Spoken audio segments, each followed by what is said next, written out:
Pues buenas noches de nuevo. Ahorita les voy a platicar la historia de mi vida, que realmente es una historia donde el personaje principal es Cristo. Y si me lo permiten, me gustaría empezar por el mero principio, que es mi nacimiento. Yo nací en Estados Unidos cuando mi papá estaba haciendo el doctorado. Y estando mis papás allá, comenzaron a asistir a una pequeña iglesia cristiana allá en Estados Unidos, donde más o menos empezaron a escuchar un poco acerca de Dios. Y cuando regresamos a la Ciudad de México, mis primeros años de vida sí fueron con un cierto conocimiento de Cristo y de Dios, porque de vez en cuando íbamos a una iglesia cristiana aquí en México. En las noches mi mamá oraba conmigo y le pedíamos a Dios por muchas cosas. Entonces sí tenía cierto conocimiento de Dios. Esto a tal grado que cuando iba yo al kinder, una vez tuvieron que llamarle a mi mamá para pedirle que por favor yo dejara de hablarle de Cristo a los niños, porque las otras mamás estaban enojando de que yo hacía eso. Entonces sí tenía un cierto conocimiento de que Dios existía. Y así fueron los primeros años de mi vida hasta que alcancé los 5 años. Y me acuerdo que cuando tenía 5 años vino un tío mío de Estados Unidos, que es cristiano, y hubo una reunión familiar en casa de mis abuelos. Y literalmente él se fue a la cocina y nos pidió que uno por uno fuéramos pasando a hablar con él. Y me acuerdo que en esa plática él nos decía uno por uno a cada integrante de la familia esta necesidad que nosotros teníamos de realmente recibir a Cristo y seguirlo en nuestras vidas. Pero yo tenía 5 años y la verdad es que ese recuerdo es muy borroso, muy vago, y de lo que más me acuerdo es de la cocina de mi abuela y de más o menos dónde estaba sentado mi tío y no de otra cosa. Y así pasaron los siguientes 5 años de mi vida, hasta que llegué a los 10 años, más o menos como los 10, 11. Y en esa ocasión fue un verano largo que mi primo, hijo de este tío que era cristiano, vino a visitarnos de Estados Unidos y estuvo aquí en la casa como mayo, junio, julio. 3 meses estuvo aquí mi primo. Él es 2 años menor que yo. Yo tenía 10 años, él tenía 8. Y la verdad es que ese primo siempre ha sido como un hermano para mí. Pasamos experiencias increíbles juntos. Y en esa ocasión nos fuimos a dormir, a hacer como una pijamada a casa de uno de mis mejores amigos hasta la fecha, que en ese entonces era mi vecino.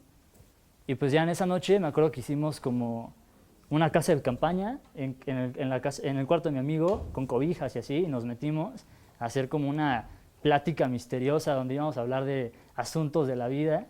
Y eventualmente, como mi primo era hijo de un cristiano y tenía cierto conocimiento de Dios él también, tanto como puede tener un niño, salió el tema Dios y el diablo y si ellos existían y cómo evitar a uno y cómo encontrar al otro. Y empezamos a platicar pues así como muy cotorro de esos temas, y mi primo literal fue por su Biblia porque la traía consigo y nos empezó a leer unos versículos y pues nos explicó cómo realmente nosotros necesitamos a Cristo para poder encontrar a Dios y para entrar al cielo, cómo Cristo es ese puente que nosotros como hombres necesitamos. Y pues yo como niño, no sé si fue como que me asusté o qué onda, pero sí dije así como, no, yo la verdad cuando me muera sí me quiero ir al cielo, y yo sí quiero estar del lado de Dios, y no, o sea, yo, ¿cómo le hago? Y mi primo me dijo, pues es que lo que tienes que hacer es entregarle tu vida a Cristo. A lo mejor no me supo explicar muy bien cómo, tenía 8 años, y me acuerdo que la mañana siguiente fui corriendo a mi casa, y le dije, mamá, déjame hablarle a mi tío para que me explique bien cómo está esta onda de entregarle mi vida a Cristo, porque pues, la verdad yo quiero estar del lado de Dios y no de otro. Entonces hablé con mi tío por teléfono y medio me explicó, pero creo que siempre he sido una persona como muy cerebral, que me gusta entender las cosas, y si no lo hago así, como que me cuesta trabajo digerirlas. Y yo no alcanzaba a entender muy bien cuando mi tío me lo explicaba de qué se trataba. Y empecé a leer mi Biblia, mis papás me compraron una Biblia, la empecé a leer. Y por primera vez, como a los 11 años, leí el Nuevo Testamento, que es la parte de atrás de la Biblia, por así decirlo. Y me acuerdo que cuando lo leía encontraba cosas muy padres, pero al mismo tiempo encontraba cosas que me confundían más y me generaban más duda todavía. Hay versículos que dicen algo así como, no todo el que me diga Señor, Señor entrará en el reino de los cielos. Y yo decía, no puede ser. O sea, ¿cómo le voy a hacer? O sea, ¿qué tal si el día que yo llegue al cielo Cristo me dice, no, tú eres de los que no va a entrar en el reino de los cielos? Y, o sea, ya, ¿no? O sea, ya fui. Entonces me confundía muchísimo y la conclusión a la que yo llegué fue que lo que tenía que hacer era seguir la Biblia al pie de la letra, porque así el día que llegara al cielo Dios me iba a decir, bien, tú sí lo hiciste bien. Entonces empecé a leer y cada cosa que veía para este entonces yo tenía como 12 años, 13, le intentaba hacer así cada pequeña cosa que venía en la Biblia, pero me frustraba muchísimo porque me daba cuenta que empezaba a hacer una cosa y ya había dejado de hacer otras 10. Y entonces intentaba hacer una de esas otras 10 y dejaba de hacer otras 15. Y no podía, o sea, no podía seguir el ritmo del parámetro que la Biblia pone. Yo quedaba muy lejos y sentía que no iba a dar el ancho con Dios. Esa es la realidad de las cosas. Entonces, creo que más que nada encontré frustración. De verdad sentía que le quedaba chico a Dios. Y pues justamente estaba entrando en la pubertad, entonces la solución más fácil para mí fue cerrar los ojos y hacer como que nada de eso existía. Dejé mi Biblia a un lado, dejé a Dios a un lado y pretendí que nada de eso era así. Justamente en ese año llegué a los 14, 15 años y me fui de intercambio un año a Alemania, solo, hasta el otro lado del charco, con 15 años, confundido. Y bueno, no sé si ustedes sepan, pero en Alemania esa edad es justamente la edad que se vuelve legal tomar, ir al antro, o sea, todo este tipo de cosas se vuelven legales allá justo a esta edad. Yo llegué así. Entonces todos mis amigos de allá empezaron a hacer todo esto, empezaron a tomar, empezaron a ir al antro y me decían, vente. Y la verdad les dije que sí. Me metí en todas esas cosas. No puedo negar que por momentos hay diversión, sería una mentira si les dijera que no. Sí me divertía, pero el problema con esas cosas es que son realmente pasajeras. Y cuando terminó el año, más que otra cosa, acabé más vacío de lo que había empezado. Aunque tenía muchas anécdotas chistosas y lo que fuera, acabé muy vacío después de ese año. Y regresé a Alemania y regresé altanero, soberbio, alzado, súper grosero con mis papás, todo lo comparaba, le decía a mis papás así como en Alemania yo hacía esto, o veía una cosa y decía, ¿sabes qué? En Alemania era diferente, aquí en México no se hace así. O sea, yo no sé qué me creía, la verdad. Y con mis amigos lo mismo, les decía así como mis amigos de allá eran más cool, mis amigos de allá lo que sea, y me volví una persona de verdad detestable. Me peleaba con todo el mundo, principalmente con mis seres queridos, con mi familia, con mis amigos, y así viví mi segundo y tercer año de prepa. Y la verdad yo lo achacaba a que llevaba tanto tiempo en la misma escuela. Decía, ya necesito un cambio, necesito cambiar de personas, de ambiente, porque eso es realmente lo que me está volviendo como soy. Y pues dicho y hecho, terminé la prepa en el colegio alemán y me metí al Tecnológico de Monterrey a estudiar ingeniería en biotecnología. El primer año sí me sirvió de distracción, porque entré a nuevas personas, nuevos maestros, nueva dinámica, nuevo sistema, retos que superar. Entonces la verdad es que sí me entretuve mucho con todas esas cosas y pude distraerme un rato de ese vacío que yo traía dentro. Pero la verdad es que pasó el segundo semestre, pasó el tercer semestre y como que se me empezaban a descubrir todos estos vacíos y todos estos rollos que yo traía por dentro, ya no los podía ocupar con las cosas que cuando recién entré a la universidad. Y dije, no, ¿sabes qué? Ahora lo que te está faltando es ponerte metas, porque a mí me hablaban mucho de que la verdadera satisfacción en la vida es cuando alcanzas las metas que te pones. Tú dices, yo quiero hacer esto y cuando lo cumples, ahí encuentras el gozo de la vida.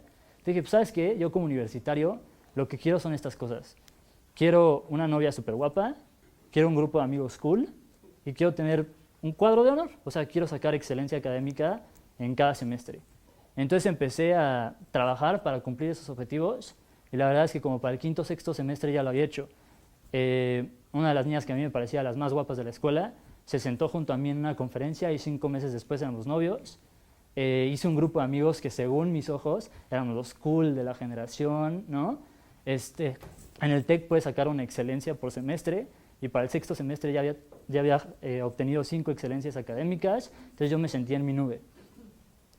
Pero conforme obtenía más y más de estas cosas, más vacío me sentía. O sea, no terminaban de llenar ese hoyo que yo traía dentro. Y la verdad es que entonces empecé a tener como una crisis existencial. Empecé a decir, a ver, ya tengo todo lo que tengo. O sea, ¿qué más puede pedir un chavo de mi edad? Y si no soy feliz con lo que tengo, ¿qué me va a hacer feliz? Y la verdad es que ahora entiendo que todos los seres humanos tenemos un espacio aquí en el corazón del tamaño de Dios. Y no hay cosa en este mundo que lo pueda llenar. Y entré en una serie de crisis existenciales, de problemas, dudas. Y en el verano del 2017 me encontraba peor que nunca. Solo, me sentía frustrado, no sabía qué quería de la vida. Y Pues la verdad es que algo sumamente increíble estaba pasando en mi casa.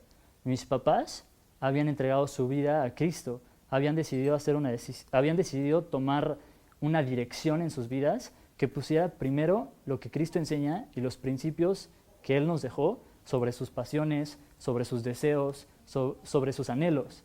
Y lo que yo veía en mi casa era algo irreal. O sea, yo conocía a mis papás, conocía a mi familia y veía que por primera vez en 21 años, porque yo ya tenía 21 años para ese entonces, mis papás eran diferentes. Habían alcanzado esa paz, ese gozo, esa tranquilidad que habían estado buscando por tantos años. Y además la reflejaban en nosotros, porque mi hermana y yo, súper rebeldes, súper malagradecidos. La verdad, mis papás no es que sean ricos, no es que se den viajes cada año, no es que tengan la vida más acomodada del mundo. Nosotros como hijos éramos súper malagradecidos. Y ellos tenían una paz, un gozo que a mí me impresionaba y a mi hermana también. Y fue como, ¿qué les pasa, no? ¿Qué están haciendo o qué? Y me dijeron, hijo, la verdad es Cristo. O sea, es algo supernatural. Cuando entregas tu vida a Él, vienen cambios que no te puedes imaginar. Entonces, yo quise hacerle caso a mis papás y los acompañé un día a una librería cristiana donde me dijeron, te vamos a comprar un libro, elige el que quieras. Y en las repisas había literal, me hubiera gustado traerlo para enseñárselos, un libro naranja fosforescente que decía en grandote, sígueme. Así como si literal lo hubiera puesto ahí para que yo entrara y lo viera. De un escritor cristiano norteamericano que se llama David Platt. Y es la secuela de una serie que se llama Radical. Y en esta serie este autor escribe que básicamente el seguir a Cristo no es creer en Él, sino hacer un giro 180 grados en tu vida, que empieces a poner sus enseñanzas sobre todo. Es algo realmente fuerte, y es un escritor que te pone las cosas como son. Entonces yo empecé a leer este libro y empecé a entender muchas cosas, me empezaron a caer muchos veintes. Y la verdad es que entendí lo que había hecho mal la primera vez. Nosotros vemos la Biblia y ahí en la Biblia viene el parámetro que Dios puso. Y lo pone así para que veamos cuán lejos estamos los seres humanos de ese parámetro. E inevitablemente necesitamos un Salvador. O sea, es tan imposible alcanzar los parámetros que vienen en la Biblia que estamos súper necesitados de un Salvador.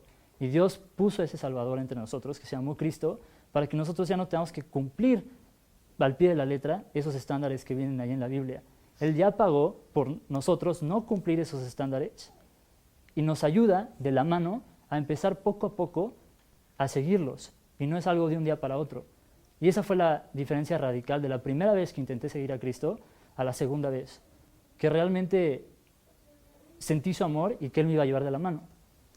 Entonces me acuerdo que el 10 de junio del 2017, yo en mi cuarto le dije a Dios, Señor, la verdad es que una vez intenté seguirte y no me funcionó, pero en ninguna otra parte y por mis fuerzas nunca encontré la vida que estaba buscando.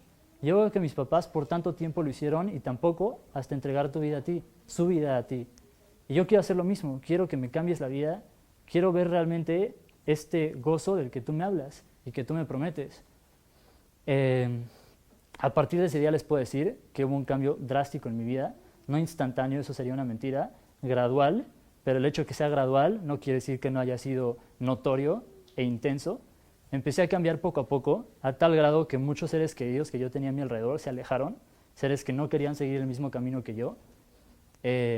Perdí gente en ese camino, mejores amigos se fueron como por arte de magia. Ahora pienso que no fue magia, sino muy probablemente la mano de Dios, porque yo le dije, Dios, si hay cosas que me están deteniendo en mi crecer cristiano, haz lo que quieras. Yo me di cuenta que solo en ti encuentro la vida abundante que estoy buscando. Hubieron cambios fuertes en mi vida, me encontré en un periodo bastante solitario. Mi ahora exnovia se fue a Guadalajara, mi mejor amigo, uno de mis dos mejores amigos se fue a San Diego, otro de mis mejores amigos se fue a Puebla. O sea, literal todo lo que yo atesoraba, de un momento para otro ya no estaba. Y como que tenía que encontrar mi soporte en alguien más, y ese alguien más siempre fue Cristo. Empecé a leer mi Biblia, que es creo que fundamental porque empieza a transformar poco a poco tu corazón. Y a pesar de que hubiera momentos difíciles, se los puedo decir, había días que llegaba de la escuela a llorar a los pies de mi casa y decía, Señor, sácame de esta porque hoy me siento muy triste. Pero lo bonito es que Cristo sí me sacó de esa. Fueron días difíciles, pero seguí adelante. gracias a Cristo, y llegué a un punto en mi vida donde a pesar de que estaba solo, a pesar de todo, tenía una paz como nunca la había tenido antes. Y eventualmente le dije a Dios, Señor, creo que estoy ahora en un lugar muy diferente en mi vida, te agradezco, y creo que lo que ahora me hace falta es compañerismo cristiano, y un lugar donde pueda seguir teniendo enseñanzas, y donde mi espiritualidad pueda explotar. Y creo que me escuchó, y creo que sí fue su voluntad, porque poco tiempo después me reencontré con Carlos Treviño en el Club Alemán. Me dijo, te voy a empezar a dar estudios, y empezamos a tener esos estudios. La verdad es que esos estudios son súper importantes porque es cuando realmente desglosas la Biblia y ves cómo aplicarla en tu vida, y eso es lo que realmente transforma. Y eventualmente Carlos me dijo, ¿sabes qué? Te deberías de venir los jueves porque se pone muy padre. Y empecé a venir los jueves y me encontré con una serie de predicaciones semanales súper bonitas donde nos dan enseñanzas de lo que Dios quiere para nuestras vidas. Y no solo eso, sino que me encontré con alguien, con un grupo de amigos con los que después de pocos meses puedo llamar realmente familia. O sea, los quiero muchísimo a todos los que están aquí. Cambió mi vida drásticamente, cuento con ellos como si fueran mi familia, y eso que solo llevo aquí un par de meses. Y pues a lo que sigue, realmente mi interés terrenal es terminar en mayo mi carrera profesional, aplicar para una maestría en Alemania en ingeniería de alimentos, pero sobre todas esas cosas lo que quiero es seguir a Cristo. O sea, donde sea que Dios me ponga, donde sea que Él me lleve, lo más importante es seguirlo a Él y la verdad compartirle a las más personas que pueda de este regalo increíble que Él tiene para nosotros, que es una vida abundante. Entonces, me gustaría cerrar con un versículo que me parece muy importante compartir, en especial cuando hay personas que todavía no conocen a Cristo, y es un versículo que encontramos en Mateo 11:28, que dice, venid a mí, todos los que estáis cargados y trabajados, y yo os haré descansar. Creo que ese versículo fue algo que Dios me dijo y lo cumplió, y quiero decirles que no importa cuán grande sea la carga, el problema, el conflicto que tú tengas hoy en tu vida, si vienes a Cristo, Él te puede dar descanso.